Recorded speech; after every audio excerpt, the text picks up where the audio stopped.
क्योंकि टीएमसी और बीजेपी अब किस तरह से अपना जनाधार बटोरेंगे और जिस तरह से आरोप लगाए जा रहे हैं कि वाकई में उस पर कोई यहां पर हासिल होता नजर आएगा फायदा या नहीं, इसी पर चर्चा करेंगे। इस वक्त डॉक्टर आशीष हांडा हैं हमारे साथ भाजपा से।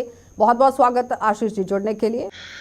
आशा जी, आपको, मेरे दोनों आदरणीय को पैनलिस्ट को और आपके चैनल के सभी प्यारे प्यारे दर्शकों को भारतीय जनता पार्टी की तरफ से मेरा यानी डॉक्टर आशीष का जय सिया राम। आशा जी, हम लोग उस संस्कृति से आए हैं जहां नारी को पूजा जाता है, जहां भगवानों के नाम के आगे भी सिया राम कहा जाता है, राधा कृष्ण कहा जाता है और लक्ष्मी गणेश कहा जाता है। हम लोग उस सभ्यता से आए हैं जहां पे ये माना जाता है कि नारी शब्द के अंदर नर शब्द समाया है और वुमेन शब्द के अंदर मैन शब्द समाया है। ऐसे सभ्य समाज के अंदर आते हुए, और तीसरा, मैं एक ऐसे राजनीतिक दल से आया हूं जहां पे नारी सम्मान और नारी उत्थान के लिए हम निरंतर प्रयत्नशील रहते हैं। चाहे कश्मीर से 370 हटा के महिलाओं को सम्मान देना हो, ट्रिपल तलाक हटा के मुस्लिम बहनों को न्याय दिलाना हो, वुमेन रिजर्वेशन बिल लाना हो, या फिर उनकी प्रेगनेंसी लीव को 12 वीक से 26 वीक करना हो। और आज जब मुझे डिबेट का टॉपिक मालूम चला आशा जी, सच में बताऊं तो मुझे बड़ा दुख हुआ कि इस टॉपिक के ऊपर संदेश खाली में जो हो रहा है उसके ऊपर कोई डिबेट भी हो सकती है क्या? कौन निर्लज व्यक्ति आके इसको बचाव में खड़ा होगा? कैसे इसका बचाव किया संजय जी जवाब दीजिए, किस तरह से बचाव करेंगे? को डिफेंड कैसे किया जा सकता है? ये बात अपने आप में बहुत ही चिंताजनक है आशा जी, आप सोच के देखिएगा। ठीक है आशीष जी, संजय जी जवाब ले लीजिए आशीष जी। क्योंकि टीएमसी और बीजेपी अब किस तरह से अपना जनाधार बटोरेंगे और जिस तरह से आरोप लगाए जा रहे हैं कि वाकई में उस पर कोई यहां पर हासिल होता नजर आएगा फायदा या नहीं, इसी पर चर्चा करेंगे। इस वक्त डॉक्टर आशीष हांडा हैं हमारे साथ भाजपा से। बहुत बहुत स्वागत आशीष जी जुड़ने के लिए। कोर्ट के अंदर पूरा मामला है, 20 फरवरी तक का समय दिया गया है, वो अपनी रिपोर्ट रखेंगे सामने।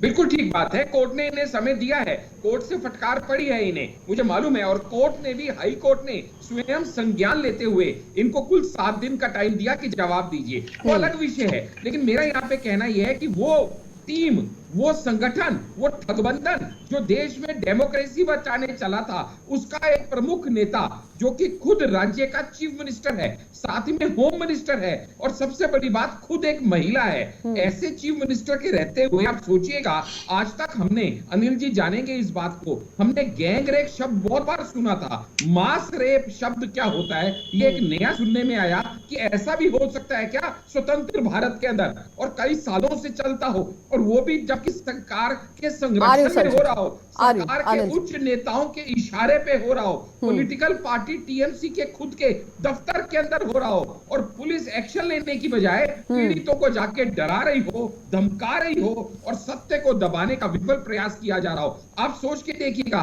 National commission for schedule caste and tribe, Arun Haldar जब वहां जाते हैं तो बयान करते हैं कितनी मुश्किलें हुई, चलिए संजय जी जवाब दीजिए। कोशिश की गई, नेशनल कमीशन ऑफ वुमेन जाती है, उसको जाने नहीं दिया जाता, और लेटेस्ट रिपोर्ट तो ये है आशा जी कि national commission of child rights भी वहां पहुंची है, क्योंकि ये रिपोर्ट आई है कि एक महिला की गोद से 7 महीने के बच्चे को लेके फेंक दिया गया क्योंकि उस महिला के साथ गलत काम ठीक है, जवाब ले लीजिए। कई दिन संजय टीएमसी के दफ्तर में महिलाओं, ठीक है, हो गया आशीष जी, शर्म से डूब मरने जैसी हालत है इन लोगों की। क्योंकि टीएमसी और बीजेपी अब किस तरह से अपना जनाधार बटोरेंगे और जिस तरह से आरोप लगाए जा रहे हैं कि वाकई में उस पर कोई यहां पर हासिल होता नजर आएगा फायदा या नहीं, इसी पर चर्चा करेंगे। इस वक्त डॉक्टर आशीष हांडा हैं हमारे साथ भाजपा से। बहुत बहुत स्वागत आशीष जी जुड़ने के लिए। आप ये नहीं समझने का प्रयास कर रहे हैं कि अब मैं अगर कहूं इनको कि मणिपुर में भी ऐसा हुआ, यहां भी ऐसा हुआ, वहां भी ऐसा हुआ, अरे बाबा इस केस की सीरियसनेस समझो। किसी एक महिला के साथ भी कुछ गलत हो जाए तो पूरी राजनीति, पूरा राज्य, पूरा देश हिल जाता है। निर्भया कांड में हमने देखा, यहाँ पे सैकड़ों महिलाएं शिकायत कर रही हैं, टीएमसी नेता के खिलाफ कर रही हैं, टीएमसी दफ्तर के बारे में कर रही हैं, और पुलिस का पूरा संरक्षण है। मालूम है, आप बताइए, जब बीजेपी के प्रदेश अध्यक्ष जाते हैं उनको 30 किलोमीटर पहले गेस्ट हाउस में रोक लिया जाता है, 3 किलोमीटर पहले नहीं, 30 किलोमीटर पहले। और जब वो जिद करते हैं कि मुझे वहां जाने दिया जाए, जो कि उनका नैतिक मौलिक अधिकार है। संजय जी, कल 5 लोगों की टीम को भिजवाया गया था संदेश खाली, जिसमें कि अन्नपूर्णा की अगुवाई में वो पूरी टीम बनाई गई थी। आपने देखा कि वो किस तरह से धरने पर बैठ गई। ठीक है आशीष जी, जवाब दीजिएगा जरा संजय जी। क्या तकलीफ है? आशीष जी। जी हाँ जी आशा जी, मुझे मालूम था कि अपने आप को बचाने के लिए ये क्या करेंगे कि दूसरे की कमीज मेरी कमीज से सफेद कैसे, कभी ये मणिपुर का जिक्र उठाएंगे, कभी बिल्किस बानो का जिक्र उठाएंगे, लेकिन ये बात नहीं, बीच में मत बोलिए संजय जी। एक मैंने आपकी बात संजय जी थोड़े संयम से, थोड़ी अराजकता ना फैलाएं, ठीक है, हो गया। अपनी बारी आने पे बोले संजय ठीक है, जी कि वहां का लॉ एंड ऑर्डर बिल्कुल चरमरा गया है, पुलिस अपराधियों को बचाने की कोशिश कर रही है। राज्यपाल की अगर कुल मिलाकर ये कहा जा सकता है अनिल जी कि वोट बैंक की राजनीति जरूर हो रही है टीएमसी के अंदर, राज्यपाल हैं और साथ ही साथ पूरे पश्चिम बंगाल के अंदर। बात करेंगे बीजेपी और टीएमसी को लेकर। लगातार आप देखिए पश्चिम बंगाल के अंदर किस तरह से एक आक्रोश देखा जा रहा है, लेकिन बड़ी खबर आपको बताते चले, जहां पर आप देखिए राष्ट्रीय अधिवेशन होता है बीजेपी का और किस तरह से एक बड़ा ऐलान कर दिया जाता है। बताते चले कि बीजेपी के राष्ट्रीय अधिवेशन से बड़ा ऐलान, बंगाल में बनाएंगे यहां पर सरकार, और ममता बनर्जी के गढ़ में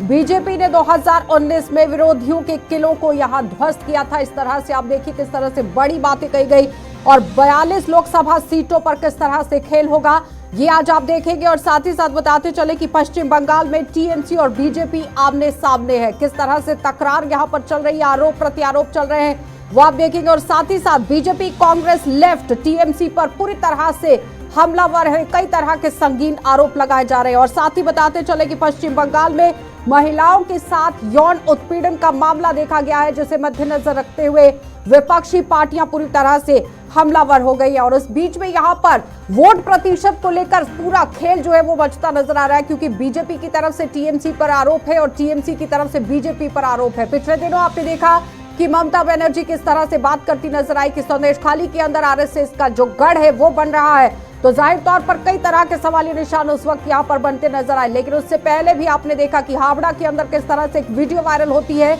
और उस पर भी किस तरह से कटाक्ष यहाँ पर होता है। तो चलिए जल्दी जल्दी से आपको समझा देते हैं कि अगर टीएमसी को यहाँ पर मुस्लिम वोट जिस तरह से मिला था, उसका वोट प्रतिशत कब कैसा रहा वो जरा देख लीजिए। क्योंकि 2006 के विधानसभा चुनावों में टीएमसी को 22% वोट मिलता है, 11 में 35% ये हो गया और 14 में 40% हो गया। और उसके साथ साथ 2016 के चुनावों में यहाँ पर 51% ये हुआ है। 19 के लोकसभा चुनाव में ये 70% तक पहुंचा और 16 के चुनावों में 51% तक पहुंच गया। और इस बीच में यहाँ 19 के लोकसभा चुनावों को लेकर अगर बात की जाए तो आप देखिए किस तरह से 70% तक 79% का आंकड़ा भी यहाँ ये छूता नजर आया 2021 के बीच में। लेकिन अब देखना बहुत जरूरी रहेगा कि किस तरह से लोकसभा चुनाव जो कि 2024 के अंदर होने वाले हैं वहां पर किस तरह से समीकरण यहाँ पर बनेगा, क्योंकि पूरी तरह से 42 सीटों पर ये खेल यहाँ पर खेलता नजर आएगा। और ममता के गढ़ के अंदर बीजेपी किस तरह से 18 सीटों पर जीत हासिल करती नजर आ रही थी, क्योंकि वोट शेयर को लेकर अगर बात करें तो सिर्फ और सिर्फ महज 3% ही वो पीछे रह गई थी। लेकिन इस बार आप देखिए एक टाइम फिर से किस तरह से बदलता नजर आएगा, क्योंकि यहाँ पर इस टाइम पर वाम दलों की अगर बात की जाए तो गढ़ इसे कहा जाता था, लेकिन वाम दलों से जनता ने कहीं ना कहीं कन्नी काटी और उसके बाद वाम दलों की दोनों पार्टियां यानी कि सीपीएम और सीपीआई को कोई भी सीट नहीं मिली और टीएमसी सबसे बड़ी पार्टी बनकर सामने आई थी। तो लोकसभा चुनावों पर गौर किया जाए तो 22 सीटों पर टीएमसी ने जीत दर्ज की थी और वोट शेयर की बात करें तो 43.3% यहाँ पर वोट शेयर जो है वो टीएमसी का रहा था। लेकिन पश्चिम बंगाल में बीजेपी अपनी जमीन पूरी तरह से तलाश रही थी और इस बीच में 18 सीटों पर टीएमसी ने दर्ज यहाँ पर जरूर देखिए किस तरह से जीत की थी। लेकिन पहले लोकसभा चुनावों में बीजेपी सिर्फ 2 सीटें ही जीत पाई थी और सूबे में पार्टी को जिस तरह से वोट शेयर मिला था उस पर गौर फरमाया जाए तो देखिए बीजेपी को पश्चिम बंगाल में जनता ने किस तरह से दिल खोलकर यहाँ पर वोट किया था और तुलना की जाए तो सिर्फ 3% ही बीजेपी टीएमसी से पीछे रह गई थी और यहाँ पर 40% वोट जो है वो हासिल किया था। वोट शेयर की अगर हम बात करें तो जाहिर तौर पर कांग्रेस के पास 2 सीटें रही थी, लेकिन वोट शेयर के लिहाज से आप देखिए 5.6% पर था। और अदर्स की अगर अन्य की हम बात करते हैं तो सीपीएम यहाँ 6.3% वोट हासिल कर पाया और वाम दल के जो कि सीपीआई की बात की जाती है तो 0.4% वोट उसने यहाँ पर हासिल किया था। अब यहाँ जिस तरह से संदेशखेली के अंदर यहाँ पूरा काम जो है वो चल रहा है, लगातार आरोप चल रहे हैं महिलाओं को लेकर बातें उठ रही है कि यौन उत्पीड़न यहां पर हुआ है। बीजेपी की तरफ से कई मंत्री और सांसदों को भेजा गया, लेकिन लगातार पश्चिम बंगाल की पुलिस उन्हें रोकती नजर आई है। अब सवालिया निशान यहां पर यह बन रहे हैं कि आखिर माजरा क्या है, क्यों पुलिस को वहां पर कार्रवाई नहीं करने दी जा रही और साथ ही साथ पुलिस वहां पर कार्रवाई क्यों नहीं कर रही है और बीजेपी के नेता वहां पर क्यों नहीं पहुंच रहे। और इस बीच में कांग्रेस के अधीर रंजन भी पहुंचने की कोशिश कर रहे थे, लेकिन उन्हें भी पहुंचने नहीं दिया गया है। तो चलिए अब आपको बताते चले कि किस तरह से पश्चिम बंगाल के अंदर ये पूरा खेला जो है वो यहां पर खेला जाएगा, क्योंकि लगातार 2024 के साथ जोड़कर इसे देखा जा रहा है। लेकिन राष्ट्रीय अधिवेशन के अंदर बीजेपी की तरफ से एक बड़ा ऐलान जरूर कर दिया गया है कि बंगाल के अंदर यहां पर सरकार जो है वो बनाएंगे, लेकिन किस तरह से बनाएंगे इसी पर चर्चा करेंगे। रुकेंगे एक छोटे से ब्रेक के लिए और जल्द ही वापस लौटेंगे आपके पास। हमारे साथ बने रहिएगा, आप देखते रहिए गुलिस्तान। लेते हैं, क्योंकि टीएमसी और बीजेपी अब किस तरह से अपना जनाधार बटोरेंगे और जिस तरह से आरोप लगाए जा रहे हैं कि अब वाकई में उस पर कोई यहां पर हासिल होता नजर आएगा फायदा या नहीं, इसी पर चर्चा करेंगे। इस वक्त डॉक्टर आशीष हांडा हैं हमारे साथ भाजपा से। बहुत बहुत स्वागत आशीष जी जुड़ने के लिए। और संजय चक्रवर्ती जी हैं, टीएमसी प्रवक्ता हैं, आपका भी बहुत बहुत स्वागत जुड़ने के लिए। अनिल कुमार गर्ग हैं हमारे साथ, राजनीतिक विशेषज्ञ हैं, आपका भी बहुत बहुत स्वागत अनिल जी जुड़ने के लिए। सबसे पहले तो अनिल जी मैं आप ही के पास आऊंगी। जिस तरह से ये पूरा कश्मकश का माहौल संदेश खाली के अंदर बना हुआ है, क्या लगता है किस तरह से कितना फायदा किस पार्टी को, क्योंकि टीएमसी और बीजेपी तो आमने सामने देखी जा रही है और हुंकार रैली में भी लगातार ये बड़ा दावा जरूर किया जा रहा है कि बंगाल के अंदर सरकार बनाई जाएगी। देखिए, सरकार किसकी बनाई जाएगी ये तो आने वाले चुनाव में तय होगा। अभी तो हर पार्टी अपना दावा करेगी, लेकिन सवाल है कि संदेश खाली में कुछ तो ऐसा हो रहा है जिसको छुपाने की कोशिश हो रही है। अगर ऐसा ना होता तो कांग्रेस के लोग, कम्युनिस्ट पार्टी के लोग, बीजेपी के लोग ज्यादा चाहते थे तो उनको जाने दिया जाता। नेशनल कमीशन फॉर वुमेन जाना चाहते थे, उनको भी ढंग से जाने दिया जाता। तो वहां पे क्यों नहीं जाने दिया जाता। और दूसरा, हम सब जानते हैं कि बहुत ही जुझारू नेता है टीएमसी के राष्ट्रीय अध्यक्ष और वहां की मुख्यमंत्री ममता जी। उनका जो विधानसभा में बयान है वो भी अपने आप में कुछ ना कुछ शक जाहिर करता है। वो कहती है जो महिलाओं टीवी पे आके उसमें नकाब के साथ बयान दे रही है वो सारी की सारी बीजेपी के एजेंट है और हम उनको गिरफ्तार करेंगे, उनसे पूछेंगे वो ऐसा क्यों कह रही है। देखिए, देश का कानून महिलाओं के साथ है। अगर कोई महिला कैमरे पे आके अपनी पहचान छुपा कर कोई आरोप लगा रही है तो आरोप की जांच की बात होनी चाहिए, ना कि आरोप लगाने वालों को पकड़ने की बात होनी चाहिए। तो इतना तो लग रहा है कुछ ना कुछ वहां दाल में काला जरूर है। संजय जी जवाब दीजिए, आने वाले समय में टीएमसी कुछ तो दाल में जरूर काला है, क्योंकि ईडी को रोका जाता है और उसके बाद ईडी अपनी जांच नहीं कर पाती है, वापस लौटती है और उसके बाद जिस तरह से हालात बनते हैं, महिलाएं सामने आती हैं, महिलाएं लगातार घेराव करती हैं पुलिस स्टेशन का, कुछ तो हुआ है। संजय जी मैं बोल रहा हूँ। देखिए, पहली बात तो ये है कि हाईकोर्ट के निर्देश के अनुसार ये जांच चल रही है। 20 तारीख को हमें अपनी जांच की रिपोर्ट पहुंचानी है, उसको सबमिट करना है। और जांच अगर नहीं हो रही होती, जिस तरीके से अभी राजनीतिक दृष्टि तक वो तो जांच नहीं अगर हो रही होती, तो आज ही आपने देखा होगा हमारे एक नेता के ऊपर गैंगस्टर एक्ट और एक के ऊपर जो है गैंग रेप का जो है आरोप लगा है, उसको जो है एफआईआर दर्ज किया गया है। अगर ये जांच न चल रहा होता तो ये कांड ना हुआ होता। हम राजनीति नहीं कर रहे हैं कि हम वहां पे राजनीति करने के लिए वहां पे पहले भीड़ इकट्ठा करो, वहां पे बवाल करो, उसके बाद जो है अधिवेशन में जाकर के बोलो कि यहाँ पे हम सरकार बनाएंगे। तो सरकार हमारे लिए उतना महत्वपूर्ण नहीं है जितना सही जानकारी दे करके हम उसमें काम करें। ये केवल बीजेपी की सबसे बड़ी प्रोपेगेंडा है। लेकिन महिलाओं के अंदर जो डर खौफ देखा गया है संजय जी, वो देखते ही बन रहा है। वो अपनी बात को सही से नहीं रख पा रही हैं। और उससे भी बड़ी बात संजय जी ये है कि राज्यपाल खुद कह रहे हैं कि जिस तरह की स्थिति देखी है, जिस तरह की बातें सुनी है, वो सभ्य समाज के अंदर नहीं होती हैं। आप ये बताइए, पूरे देश के अंदर कोई किसी राज्यपाल जहाँ बीजेपी का शासन हो राज्यपाल एक्टिव है, आप बताइए। कोई बड़ी से बड़ी घटनाएं हो जाती है बीजेपी शासन में, वहां पे राज्यपाल एक्टिव नहीं होते। केवल बंगाल में इसके पहले जो हमारे आदरणीय उपराष्ट्रपति जी जब राज्यपाल थे तब वो एक्टिव रहते थे, आज यहाँ पे दूसरे राज्यपाल एक्टिव है। तो वहां पे समानांतर रूप से जो है सरकार चलाने की कोशिश होती है। तो यहाँ पे मैं पहले ये बता देता हूँ कि मैं यही आपसे पूछना चाहता हूँ, कोई भी आप पूरे प्रदेश नहीं, हमारे पूरे देश के अंदर बता दिए किसी भी प्रदेश के अंदर कोई भी राज्यपाल आपको एक्टिव दिखता हो इस तरीके से। अजय जी जवाब दीजिए, राज्यपाल को एक्टिव किया गया है वो कह रहे हैं। आशा जी, आपको, मेरे दोनों आदरणीय को पैनलिस्ट को और आपके चैनल के सभी प्यारे प्यारे दर्शकों को भारतीय जनता पार्टी की तरफ से मेरा यानी डॉक्टर आशीष का जय सिया राम। आशा जी, हम लोग उस संस्कृति से आए हैं जहां नारी को पूजा जाता है, जहां भगवानों के नाम के आगे भी सिया राम कहा जाता है, राधा कृष्ण कहा जाता है और लक्ष्मी गणेश कहा जाता है।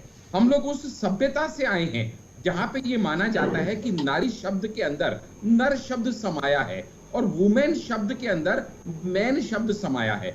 ऐसे सभ्य समाज के अंदर आते हुए, और तीसरा, मैं एक ऐसे राजनीतिक दल से आया हूं जहां पे नारी सम्मान और नारी उत्थान के लिए हम निरंतर प्रयत्नशील रहते हैं। चाहे कश्मीर से 370 हटा के महिलाओं को सम्मान देना हो, ट्रिपल तलाक हटा के मुस्लिम बहनों को न्याय दिलाना हो, वुमेन रिजर्वेशन बिल लाना हो, या फिर उनकी प्रेगनेंसी लीव को 12 वीक से 26 वीक करना हो। और आज जब मुझे डिबेट का टॉपिक मालूम चला आशा जी, सच में बताऊं तो मुझे बड़ा दुख हुआ कि इस टॉपिक के ऊपर संदेश खाली में जो हो रहा है उसके ऊपर कोई डिबेट भी हो सकती है क्या? कौन निर्लज व्यक्ति आके इसको बचाव में खड़ा होगा? कैसे इसका बचाव किया संजय जी जवाब दीजिए, किस तरह से बचाव करेंगे? को डिफेंड कैसे किया जा सकता है? ये बात अपने आप में बहुत ही चिंताजनक है आशा जी, आप सोच के देखिएगा। ठीक है आशीष जी, संजय जी जवाब ले लीजिए। आशीष जी, आशीष हांडा जी बीच में मत बोलिए, आपकी बातों को बड़ा गौर से, क्योंकि आपकी आदत जब चुपती हुई उंगली चढ़ता हूँ तो आप बड़े कहना चाहता हूँ, तो प्लीज मैं कोशिश करूंगा 1 मिनट के अंदर अपनी बात को खत्म करूं, उसके बाद यहाँ बोलना तो बोलिएगा, मेरे पीछे मत बोलिएगा। आप नारी को बड़ा सम्मान करते हैं, हम लोगों ने देखा है आपने गुजरात में जो है बिल्किस बानो की नारी जिनको अवतार किया था। ये संजय जी की आवाज को सही कर दीजिए प्लीज, आशीष जी को आवाज नहीं पहुंच रही है। आशीष हांडिया बोलेंगे जरूर, क्योंकि मैंने उंगली मैं डालूंगा तो ये बोलेंगे जरूर। इनके मैं सुन रही हूँ आशीष जी, दिक्कत ये है, मैं आप तक आवाज पहुंचाऊंगी। पता नहीं कितने डिबेट किया हूँ, ये हमेशा होते हैं, इनकी आदत है बोलने की। ये बिल्किस बानो की जो है वहां पे जो 11 हाजिरों को जो है बाकायदा फूल माला पहना के मंच पे सजा करके ये नारी का सम्मान कर रहे थे। ये नारी का सम्मान कर रहे थे। सोनभद्र के जो विधायक थे, वो सोनभद्र के विधायक एक नाबालिग बिल्किस बानो को लेकर बात कर रहे हैं। आशीष जवाब दीजिए इस पर। अनिल जी मैं आ रही हूँ आपके पास। तो वो उनके साथ जो सम्मान कर रहे थे, ये सम्मान कर रहे थे। एक एक कर, हाँ ठीक है संजय जी, ठीक है। ये सम्मान कर रहे थे, मणिपुर में सम्मान कर रहे थे, ये सम्मान ब्रिजभूषण शरण सिंह में बड़ा इनके पास कहने को कुछ नहीं होगा, कितना सम्मान करते हैं। एक एक कर, संजय जी जवाब ले लीजिए। बिल्किस बानो को लेकर सवाल किया आपकी तरफ से, तो आप जवाब ले लीजिए आशीष जी। जी हाँ जी आशा जी, मुझे मालूम था कि अपने आप को बचाने के लिए ये क्या करेंगे कि दूसरे की कमीज मेरी कमीज से सफेद कैसे, कभी ये मणिपुर का जिक्र उठाएंगे, कभी बिल्किस बानो का जिक्र उठाएंगे, लेकिन ये बात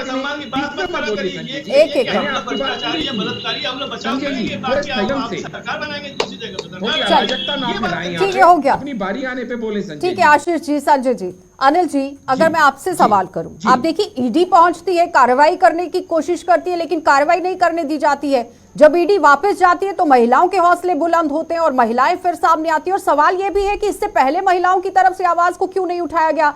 बताया जाता है कि दबंगों के हौसले इतने बुलंद थे कि बोलने नहीं दिया जा रहा था, और अगर अभी जुबान अपनी खोली गई है, आवाज को उठाया गया है, तो उस पर कार्रवाई करने की जरूरत थी। टीएमसी की तरफ से वहां पर कार्रवाई क्यों नहीं की गई है? पुलिस की तरफ से कितनी एफआईआर दर्ज की गई है अभी तक, बताइए जरा। ये संजय जी, इसी सवाल के साथ मैं आपके पास भी आऊंगी। अनिल आशा जी, आप ये समझिए 5 जनवरी को हमें ये बात समझनी जो पड़ेगी। टीएमसी नेता शाहजहां आशीष जी एक मिनट रुक जाइएगा। अनिल जी मैं ये कह रहा हूं कि आप स्थिति को एक कल्पना करिए कि कैसी स्थिति होगी जब देश की एक बड़ी एजेंसी ईडी राशन घोटाले के लिए टीएमसी नेता शाहजहां शेख पर रेड करने गई, उनके घर पर संदेश खाली के आवास पर, उसको वहां तक पहुंचने नहीं किया, उस पर पत्थरबाजी कर दी गई और उसको वापस लौटना पड़ा। आप स्थिति की कल्पना करिए, ईडी जैसी सक्षम एजेंसी अगर किसी को रेड करने जाती है, वो पहुंच नहीं पाती, तो वहां पे स्थिति कैसे भयानक होगी। तो सामान्य महिलाएं, सामान्य वहां पे जनजाति के लोग, इसके अनुसूचित जाति की महिलाएं कैसे विरोध कर पाएंगी पुलिस का और सांझे के गुंडों का, जब ये ईडी जैसे लोग नहीं कर पाए अफसर उसके, तो सामान्य की कल्पना नहीं की जा सकती। दूसरी बात, टीएमसी के नेता जो कहते हैं वो अपने बयान में खुद ही विरोधाभास है। एक तरफ तो कहते हैं संदेश खाली में ऐसा कुछ नहीं हुआ है, बहुत बढ़ा चढ़ा के कहा जा रहा है, दूसरी तरफ कह रहे हैं कि हम कार्रवाई करें, 17 लोगों को गिरफ्तार भी कर लिया गया है। अगर कुछ नहीं हुआ तो भाई 17 लोगों को। चलिए संजय जी जवाब दीजिए जरा कि अगर कुछ नहीं हुआ है तो फिर गिरफ्तारी किस चीज की, और अगर कुछ हुआ है तो फिर उस पर कार्रवाई क्यों इतनी लेट हो रही है, पहले क्यों नहीं हुई? और कई तरह के आरोप भी लगे हैं। इससे पहले भी जो वीडियो वायरल हुआ था हावड़ा की वीडियो का, अगर मैं आपको याद दिला दूं थोड़ा सा। सुन लीजिए, और शारजा से कहा है, हाँ। उसको भी तो सामने आना चाहिए। हाँ, हमने कभी नहीं कहा कि वहां कुछ नहीं हुआ, किसी ने नहीं कहा, ममता दीदी ने नहीं कहा कि वहां कभी कुछ नहीं हुआ। अगर कुछ हुआ है तो अभी मैंने अभी शुरू में मैंने ये कहा कि हमारे ही नेता के ऊपर जो है गैंग मुझे बता भी दीजिएगा संजय जी ने क्या कहा है, मुझे उनकी आवाज नहीं आ अरे रही इनको है। बोल लीजिए, इनको कौन सी दिक्कत है भाई? ये जैसे चैनल में बैठते उसके बाद बोलना शुरू करते तो अंत तक बोलते रहते हैं, ताज्जुब की बात है। संजय जी अपनी बात रखें। रफी आनंद ये बीच में बोलते रहते तो मैं क्या करूं बताइए? मैं हमेशा देखता हूँ जिस चैनल में बैठते हैं वहां पे यही काम करते हैं। संजय जी मुद्दे पर आ जाए। पहली बात ये है कि अगर ये घटना नहीं हुई थी, लेकिन इस घटना को राजनीतिक रंग देने की कोशिश की जा रही है, और फिर जब हाईकोर्ट इस पे एक्टिव हुआ है तो हाईकोर्ट ने बाकायदा हम लोगों के ऊपर जो कार्रवाई की है, उन्होंने कहा कि हम पूरी तरह संज्ञान लेंगे। 20 फरवरी तक हमें समय दिया गया है, तो हम 20 फरवरी तक अपनी जांच रिपोर्ट पहुंचाएंगे। लेकिन इस पे जिस तरीके से राजनीति करने के बाद अधिवेशन में जाकर के बोलते हम अपनी सरकार बनाएंगे, तो आप समझ सकते हैं कि चलिए आशीष जी जवाब दीजिए। वो कह रहे हैं कि कोर्ट के अंदर पूरा मामला है, 20 फरवरी तक का समय दिया गया है, वो अपनी रिपोर्ट रखेंगे सामने।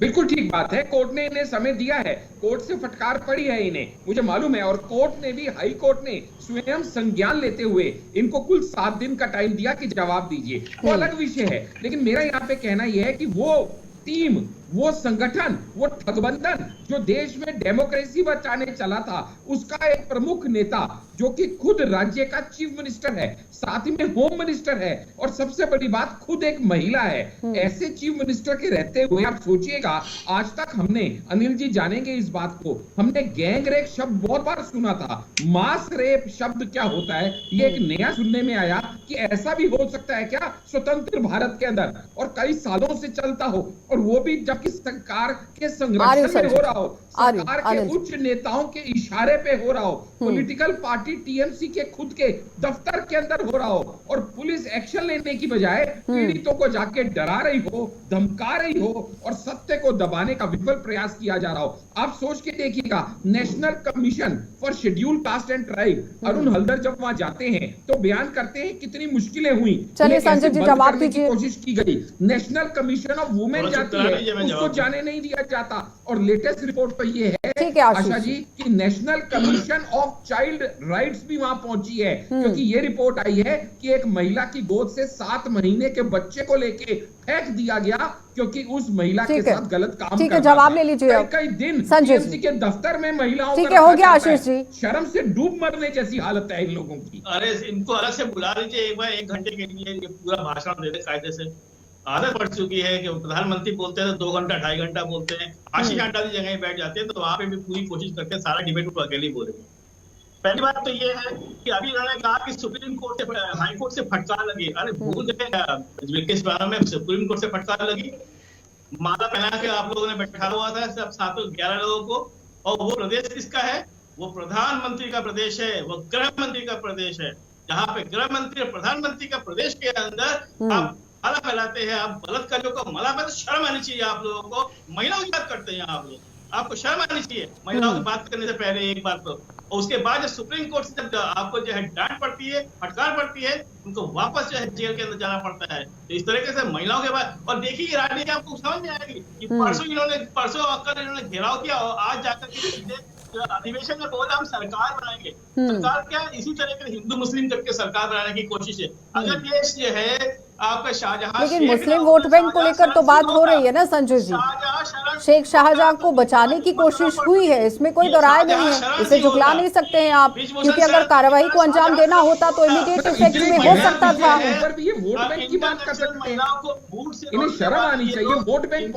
चलिए ठीक है अनिल जी, आपको नहीं लगता है, एज अ विशेषज्ञ आप लोगों ने हमारे साथ ज्वाइन किया, अनिल जी जरा ये बताइए कि आपको नहीं लगता है कि मुस्लिम वोट बैंक को लेकर ही ममता बनर्जी पूरी तरह से खेलती नजर आई थी जब वो अपनी बयानबाजी कर रही थी? क्योंकि अगर कार्यवाही को अंजाम देना था तो इमीडिएट इफेक्ट में हो सकता था, लेकिन बचाने की कोशिश कहीं ना कहीं हुई, घोटालों को सामने रखने की कोशिश नहीं हो रही थी, ईडी जिस तरह से पहुंच रही थी। देखिए, और वहां से जो शेख शाहजहां के जो गुर्गे हैं वो पहुंचते हैं, वो जिस तरह से पूरा हाल वहां पर करते हैं, उसके बाद फरार हो जाते हैं शेख शाहजहां। आशा जी, वहां पे घोटालेबाजों को कैसे बचाने की कोशिश सोचती है। आप देखिए कि अभी फिलहाल इन्होंने टीएमसी सरकार ने एक मंत्री को बर्खास्त किया है जो पिछले 1 साल से आरोपों के कारण जेल में बंद था। तो 1 साल लगा उनको ये सोचने में कि इसको बर्खास्त करें या ना करें। दूसरी बात हो रही है, संजय भाई कह रहे हैं कि वहां पर जांच हो रही है। जांच किस किस्म की हो रही है? पुलिस पीड़ित महिलाओं के पास पहुंचती है जिन्होंने अपने ऊपर बलात्कार के आरोप लगाए, उनसे खुद मेडिकल रिपोर्ट मांगती है कि आपके साथ अगर बलात्कार हुआ तो आप अपनी मेडिकल रिपोर्ट दिखाइए। आप मुझे बताइए वो मेडिकल रिपोर्ट वो अपनी खुद कहां से लाएगी? यानी इस तरह से अगर जांच करेंगे तो जांच का नतीजा क्या होगा उनको समझ में आता है। तीसरी बात, शेख शाहजहां कहाँ है वो उसका भी तो पता होना चाहिए। उत्तम सरदार कहाँ है? शिव प्रसाद हाजरा कहाँ है? ये लोग एब्सकॉन्डर क्यों है? अगर ये अपराधी नहीं है तो भगोड़े क्यों है? ये आए सामने, ये बताए हमने कुछ नहीं किया। अगर ये भगोड़े हैं तो अपने आप साबित हो जाता है कि कुछ ना कुछ तो गड़बड़ करके भागे। इनको भागने की जरूरत क्या थी? संजय जी जवाब दीजिए इस पर पहले कि भगोड़े क्यों है, फिर सामने आए और अपनी बात को रखें। क्यों है? तो मेरा ये कहना है इस तरह से जांच नहीं होगी। अगर जांच भी बाईपास होगी, एक तरह से एक तरफ बाईपास किया जाएगा और एक तरफ नहीं सुना जाएगा तो इस तरह जांच। चलिए वो कह रहे हैं कि बाईपास किया जाएगा, जांच नहीं होगी सही तरीके से। 10 साल में हमें एक बात बता दीजिए कि जब भारतीय जनता पार्टी ने किसी नेता के ऊपर कार्रवाई की हो, एक बता दीजिए, चाहे वो भ्रष्टाचारी रहा हो, बलात्कारी रहा हो। आशीष जी जवाब दीजिए कि आज तक भारतीय जनता पार्टी की तरफ से किस पर अभी तक कार्रवाई की गई? टीएमसी के नेता क्यों है, भागे हुए क्यों है, सामने क्यों नहीं आते?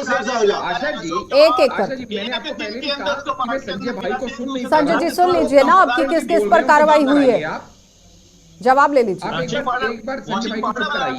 मैंने पहले भी नहीं ये कहा, आप छोटी सी बात समझिएगा कि आप ये नहीं समझने का प्रयास कर रहे हैं कि अब मैं अगर कहूं इनको कि मणिपुर में भी ऐसा हुआ, यहां भी ऐसा हुआ, वहां भी ऐसा हुआ। अरे बाबा, इस केस की सीरियसनेस समझो। किसी एक महिला के साथ भी कुछ गलत हो जाए तो पूरी राजनीति, पूरा राज्य, पूरा देश हिल जाता है। निर्भया कांड में हमने देखा, यहाँ पे सैकड़ों महिलाएं शिकायत कर रही हैं, टीएमसी नेता के खिलाफ कर रही हैं, टीएमसी दफ्तर के बारे में कर रही हैं और पुलिस का पूरा संरक्षण है, मालूम है। आप बताइए, जब बीजेपी के प्रदेश अध्यक्ष जाते हैं उनको 30 किलोमीटर पहले गेस्ट हाउस में रोक लिया जाता है। 3 किलोमीटर पहले नहीं, 30 किलोमीटर पहले। और जब वो जिद करते हैं कि मुझे वहां जाने दिया जाए, जो कि उनका नैतिक मौलिक अधिकार है। अरे संजय जी, कल 5 लोगों की टीम को भिजवाया गया था संदेश खाली, जिसमें कि अन्नपूर्णा की अगुवाई में वो पूरी टीम बनाई गई थी। आपने देखा कि वो किस तरह से धरने पर बैठ गई। तो ठीक है आशीष जी, जवाब दीजिएगा जरा संजय जी। क्या तकलीफ है? आशीष जी जैसे झूठे प्रवक्ता किस तरह से झूठ बोलते हैं।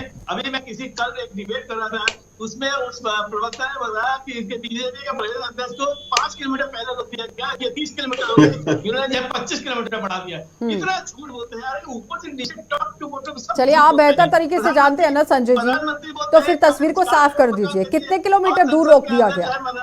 निर्मला सीतारमण 30 किलोमीटर दूर। मैं कह रहा हूँ आप अभी अनिल जी, कहीं ना कहीं संबंध को लेकर जिस तरह से बात हो रही थी कि ममता बनर्जी की करीबी हैं और मुस्लिम वोट बैंक का एक काफी तरीके से वहां पर जो एक दबदबा जरूर है जिसे मद्देनजर रखते हुए काम किया गया है, लेकिन इस तरह से कार्यवाही को लेट करना और महिलाओं पर ही बाद में कसीदे पड़ना कितना जायज है? ठीक है आशीष जी, सुन लीजिए ना पहले अनिल जी। वेस्ट बंगाल के लोग, हाँ, डर है। ये देश का दुर्भाग्य है कि देश की राजनीतिक पार्टियों ने, अधिकांश पार्टियों ने मुस्लिम अपीजमेंट को वोट बैंक की तरह मानते हुए इस पे काम किया। उन्होंने सारे ही लोग अपने हैं, सबके लिए काम करना चाहिए, इस विचार को त्याग करके ये मानते हुए कि हिंदू वोट डिवाइडेड है, वो लोग इन कास्ट में बटे हुए हैं और मुस्लिम वोट को अपीजमेंट करेंगे तो एक मुश्त वोट आएगा और बहुत। अरे संजय जी, इतने आरोप लगे थे, अभी तक कार्रवाई आप लोगों की तरफ से नहीं हुई थी, जिसमें बताया जा रहा था कि यहाँ पर घुसपैठियों की एंट्री करवाते थे, उसके बाद गरीबों की जमीनों को हथिया लेते थे, जबरन महिलाओं को उठवा लेते थे और उसके बाद किडनैप की जाती थी, शोषण किया जाता था। तो टीएमसी की सरकार ने पहले कार्रवाई क्यों नहीं की? जरा संजय जी बता दीजिएगा, जल्दी जल्दी से बता दीजिएगा। ठीक है अनिल जी, संजय जी क्यों है घुसपैठ कैसे हो सकता है ये पहले बताइए। घुसपैठ में तो आप ये सब लगा होता है, 15 किलोमीटर नहीं तब ये सब लगा होता है, तो घुसपैठ वो कैसे अकेले करा रहेंगे? घुसपैठ अगर हो रही होगी तो कहीं ना कहीं अमित शाह जी दोषी है, गृह मंत्री तो वो है। चलिए आशीष जी जवाब दीजिए, जितने भी आरोप लग रहे हैं वो दोषी का करार दे रहे हैं। चलिए जवाब दीजिए आशीष जी जल्दी से। कि वहां का लॉ एंड ऑर्डर बिल्कुल चरमरा गया है, पुलिस अपराधियों को बचाने की कोशिश कर रही है। राज्यपाल की अगर कुल मिलाकर ये कहा जा सकता है अनिल जी कि वोट बैंक की राजनीति जरूर हो रही है टीएमसी के अंदर राज्यपाल हैं और साथ ही साथ पूरे पश्चिम बंगाल के अंदर। जो भी इनकी आशा जी इसमें कोई शक नहीं है, क्योंकि चुनाव, जनरल चुनाव सर पे है, 42 लोकसभा सीटें हैं, बड़ा चलिए, बहुत बहुत धन्यवाद अनिल जी जुड़ने के लिए। आशीष जी आपका भी धन्यवाद, संजय जी आपका भी धन्यवाद। तो फिलहाल आपने देखा कि पश्चिम बंगाल के अंदर किस तरह से अब समीकरण बनता नजर आ रहा है, क्योंकि टीएमसी लगातार कार्रवाई करने की बड़ी बात कह रही है, लेकिन अभी तक कितनी कार्रवाई हुई है वो आपके सामने है। कोर्ट के दायरे के अंदर ये पूरा मामला चल रहा है। 20 फरवरी को ही सामने आएगा कि आखिर किस तरह से पिक्चर जो है वो क्लियर होती है। आप देखते रहिए कार्यक्रम।